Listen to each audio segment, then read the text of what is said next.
Good morning, sisters.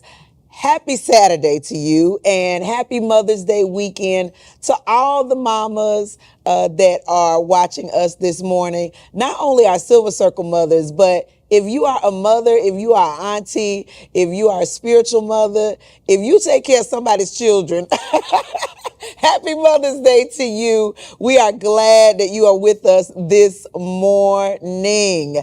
Listen, I hope you can see how excited I am because I am bubbling over here. We have a very special guest with us for our entire Mother's Day weekend. Someone who means so much to me, someone who I honor, someone who has been a huge blessing to the Sister Circle as well as the body of Christ. Mother Karen Coleman.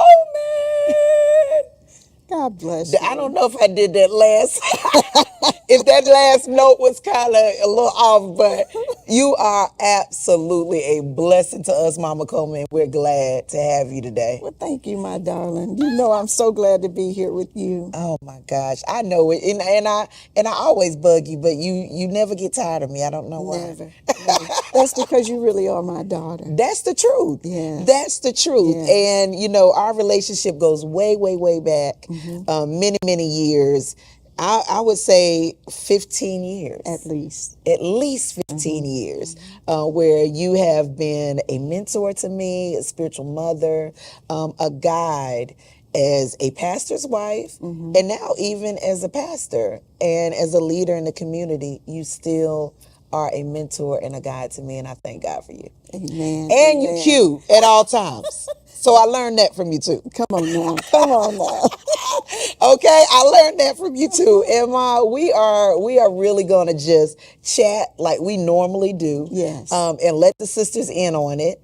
And I want them to just be able to glean from the nuggets you drop often, because I think you are so effective as a preacher, but I think that one of your most effective spaces are when you can just flow and talk. Yes. You start giving us nuggets that are just unbelievable. So we are talking today, sisters. I'm going to get us started about big choices and new chapters. So day 13 and day 14 will be about big choices and new chapters. As we take these journals that we have made into our vision boards in a book. It's basically your vision board in a book. As we do that, we're starting new chapters. We're making big choices. We're making new decisions. And I believe that the perfect example of that and making sure that you make those decisions with wisdom is Ruth and Naomi. Absolutely. Oh my gosh. Absolutely. Those are two of my fave girls. Two of my favorite Yes. girls. Some bad girls. Yes, they are. Some bad girls. And I think that every choice that Ruth made with Naomi's guidance has blessed all of us because of her choices, we have Jesus. Absolutely. Absolutely. Because of her choices, we have Jesus. And so, I'm going to just read a little bit of their story, and then we'll talk a little bit about Ruth and Naomi. And I'm going to look at it in Message Bible, sisters, this morning. So grab your Bible and let's just take a look. Ruth 1, let's look at 6 through 7. It says, one day she got herself together. She and two of her daughter-in-laws, to leave the country of Moab, set out for home. She had heard that God had been pleased to visit his people and give them food. Yes. And she started out from the place she had been living, she and her two daughters-in-law, on the road back to the land of Judah. Here's verse 8 and 9.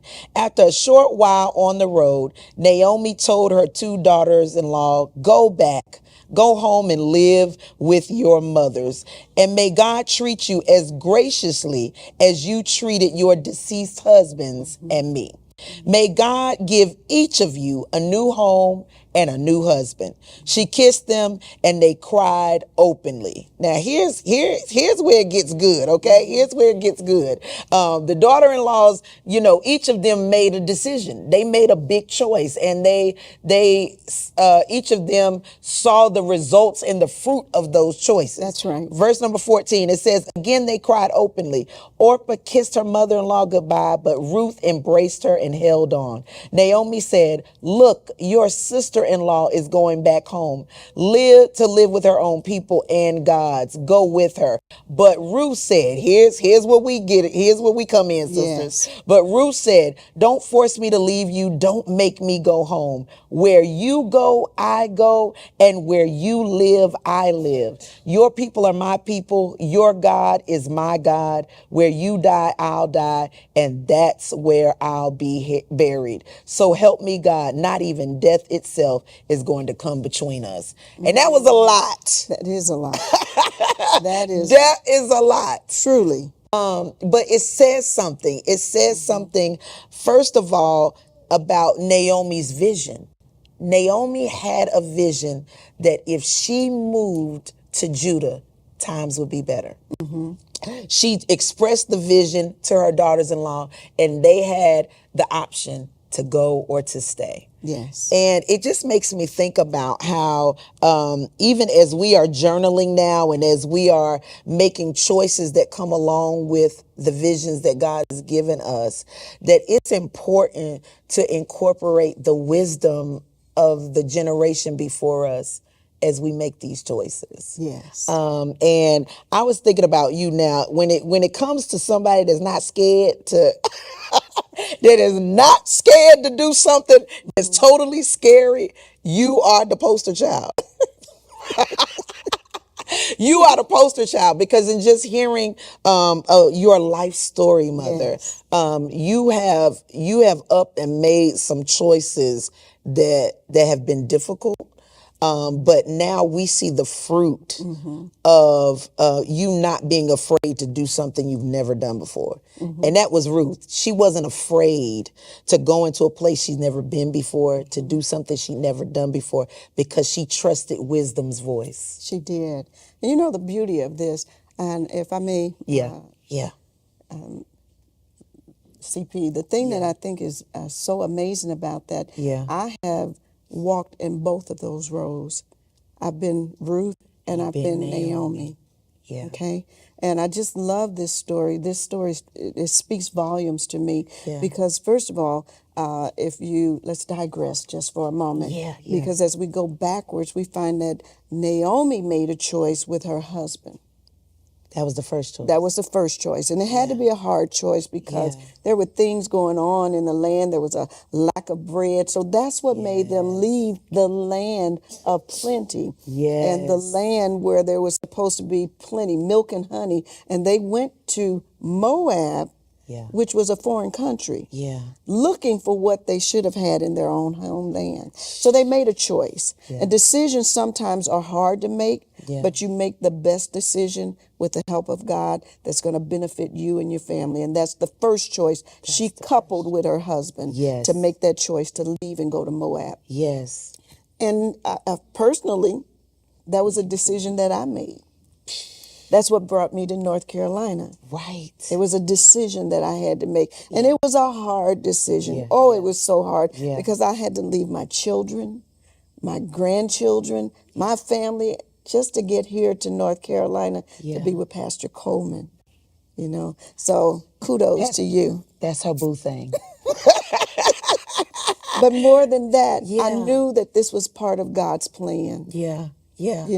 Even as difficult as it was, I knew that this was what God was calling me to do Yeah. at that particular time. And so, Ma, I want you to just talk about that knower, that thing in you, because I think a lot of our sisters, as we're writing our visions out, we're kind of like, is this God? Yes. How do I know if it's God? And sisters, I know now in the chat, I need y'all to agree with me. If that is, at this stage in our lives, I'm in my 40s and I'm still sometimes like, God, is this you? I just want to be sure. Yes. How did you know? Okay.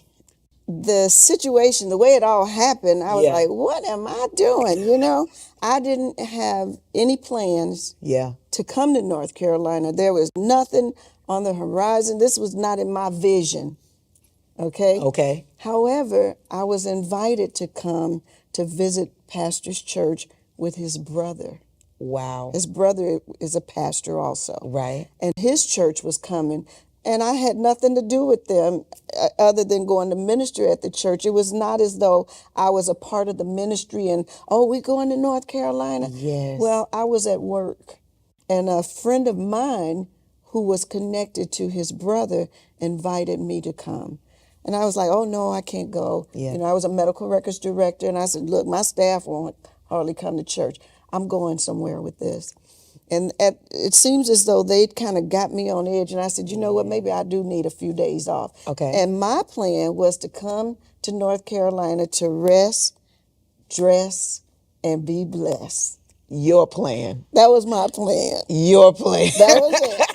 Because I was like, this is just going to be a little weekender. Yeah. I'm going to church. We're going to rest. I can get away, get a new perspective, come back renewed, refreshed, and ready to roll. Yeah. And I'll never forget when we got here, Pastor's brother said, oh, I didn't know you were coming. I said, well, I hadn't planned to. And the other thing, they had me traveling in a mode of transportation that I don't even take, on a bus, through the mountains. I don't do that. You said, I don't do bus. I don't do bus. Plain okay. I don't do mountains. I fly over. Right. So out of your comfort zone. All completely out of my comfort zone. Yeah. But when we got here, you know, he said, I want you to meet somebody.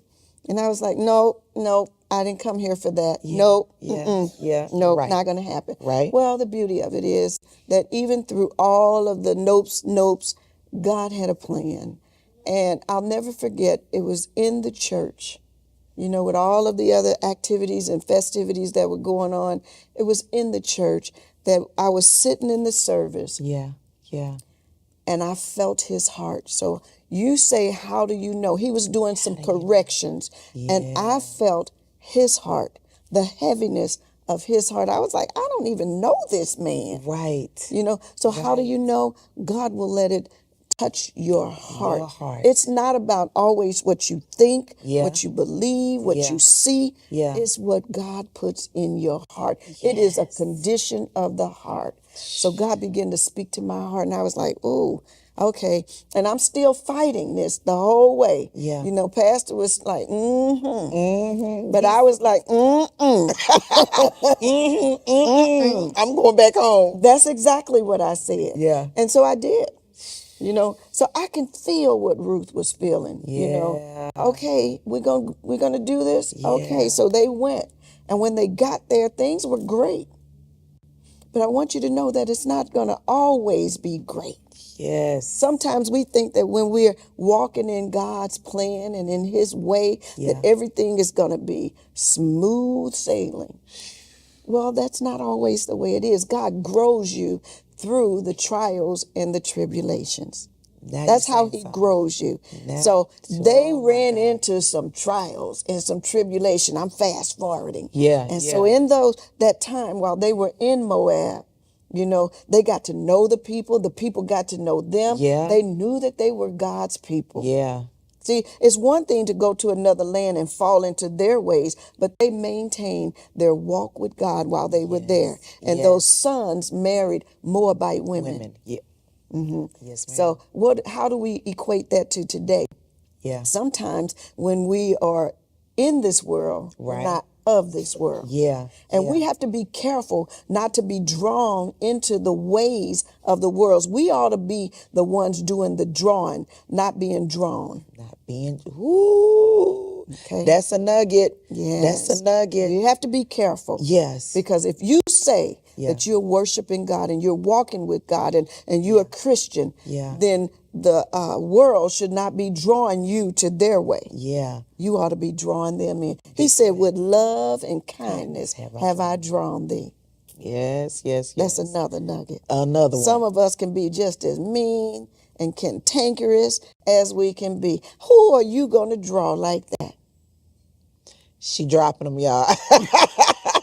And these are bombs. You know what? These are not nuggets. I'm just going to say, you just dropped the bomb. It is a bomb. It's so simple, but we make it is. so difficult. So hard. And Two it doesn't things. have to be. Love and kindness. That's it.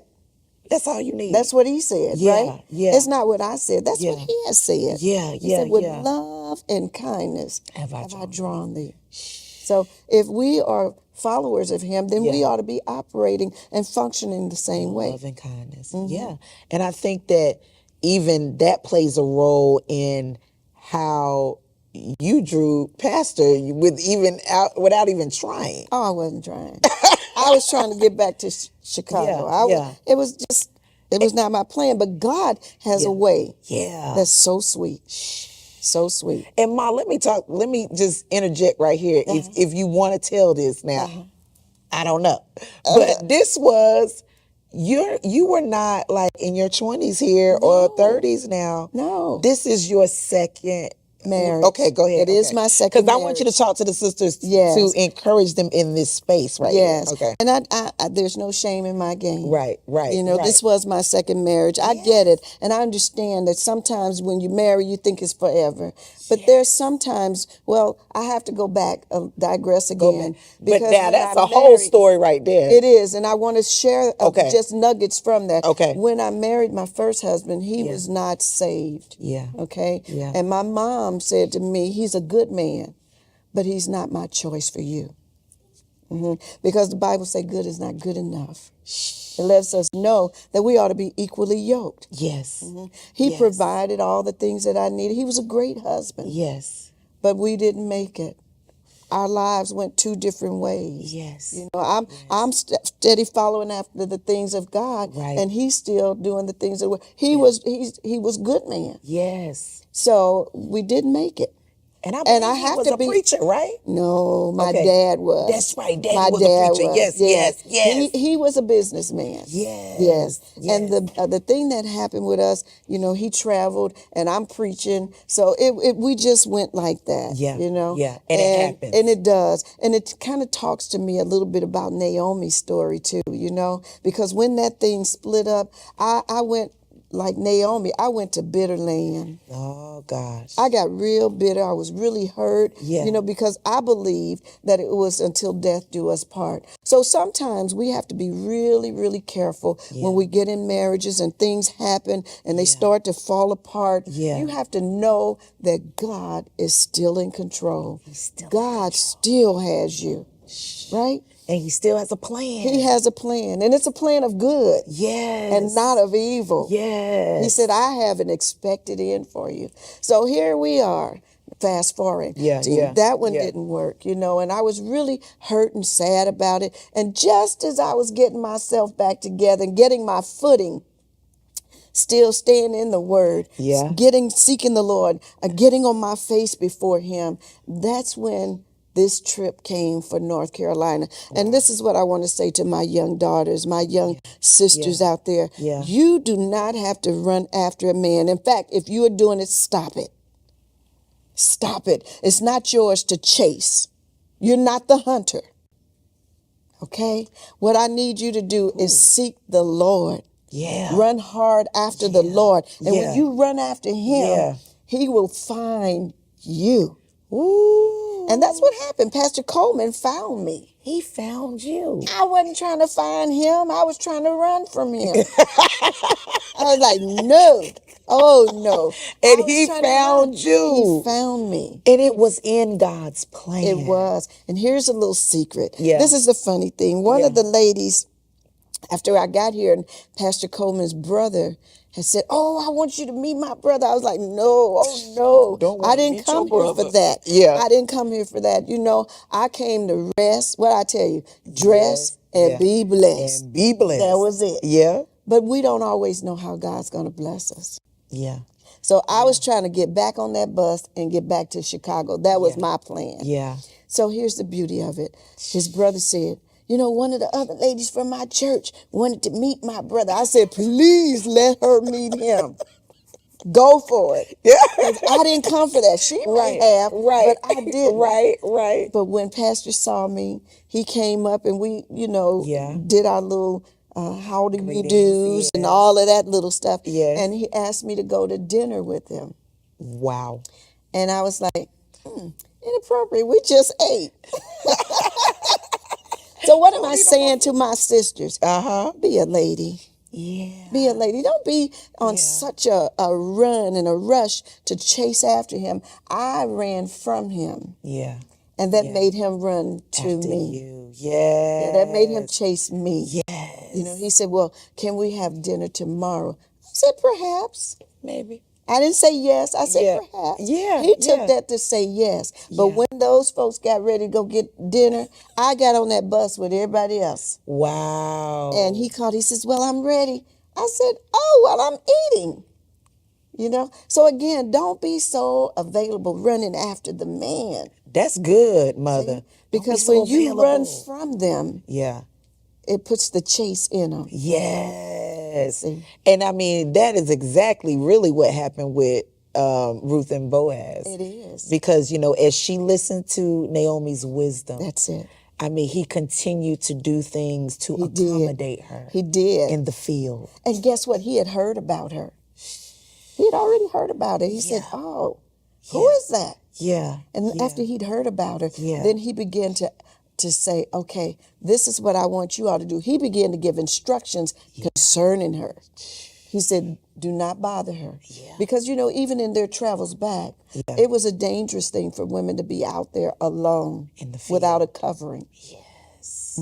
So he told his men, do not go after her. Yeah. I don't want you to Yeah. do anything to harm her. Watch In fact, over her. look out for her. And take it a step further. He said, drop some extras. Go. See, when Yes. you're doing things God's way, he'll make sure that you get the extras. Yes, God. I'm telling you, doing it his way and heeding the guidance Yes. of someone who knows more than you. Yes. And I think that may be a lost art in our generation. Yes. Just really realizing that somebody knows more than me.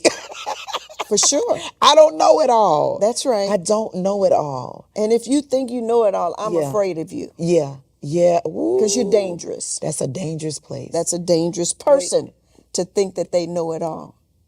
And can't receive any counsel. That's it. Yeah. See, we all have room to grow. Yeah. And you can't grow unless you're with somebody that's another level to you. So they pull you up. And see, you never arrive. When you get to the point that you arrive, you're in heaven. You're with him. Always learning. Always. Always growing. Yes. And just knowing that sometime God's plan differs a little bit from our plan. Most times. Yeah. Most times. Yeah. Because I told you, my plan was not to be here. Yeah. But the funny thing is, even after all of this, he says, well, can I call you? Yeah. And I was like, No, you can't. Mother, you hard to you play. You really did play hard to get. You need to do a class on this. I was serious. Yeah. I was trying to go back to Chicago. You was like, I was not playing. I was really hard to get. Don't get I me. had a good job. Look, Yeah. God was taking care of me. It was all well. Right. In Chicago. I Right. had a good job. I had my own house. Everything that I needed, God was providing. Yeah. I had got out of bitter land. Yeah. Yeah. See? Yeah. Because that hurt had brought me to a place Yeah. where I would cut you before I knew it, and God was healing me. Yes. And he had got me to the place where I was well. You in a good I was place. made whole. Yes. He had made me whole. And then I got here and I was like, no, Yeah. But yeah. the beauty of it? Yeah. I said, okay, you can call me, but don't call me on this bus. Because you all know, people are eavesdropping on your conversation. You're right. They can hear one side of the conversation. You're right. And figure out what's being said on the other side or Yeah. come up with whatever. Yeah. I said, do not call me. So you were using wisdom. Wisdom. Yeah. I was like, Yeah. Yeah. I don't know them that well, and I don't want them to know me. Yeah. Not like that. Yeah. Yeah. Yeah. They know me as God's woman. And And where it that's what I ends. want to maintain. Yeah, yeah. And so as you were, how long have you been preaching, Mother? I know I that's one have thing I been don't know. I have been preaching since I was 15. Wow. Yes. And this is the funny thing about that. When I was called to the ministry, they didn't really accept women preachers. And I went to my pastor at that time, and he said, "It must have been something you ate. I know the Lord didn't call you." And this is what the Lord said to me: Yeah. I called you, not him. If you don't give us that nugget, He said, I called you, not him. so why are you going to somebody else to check? That's it. And Yeah. God was showing me things. He was giving me dreams, visions. Yeah. He was audibly speaking to me. Different Yes. things were happening Yes. to me that solidified my call. Wow. Now, I have to tell you, the hand of God was Right. on me from a little girl. I got baptized when I was about 5. Wow. And my mother told me that after I went in the water and came up, I shouted all over the place. She said they just had to sit down and wait. And then I fell out under the power of the Holy Ghost. And they just had to wait until the Spirit of God lifted. So I know whose I am. I'm not confused about that. Yes. Not at all. I'm not confused. And that's why I said, when God has put his charge on you and his call up on you, Yes.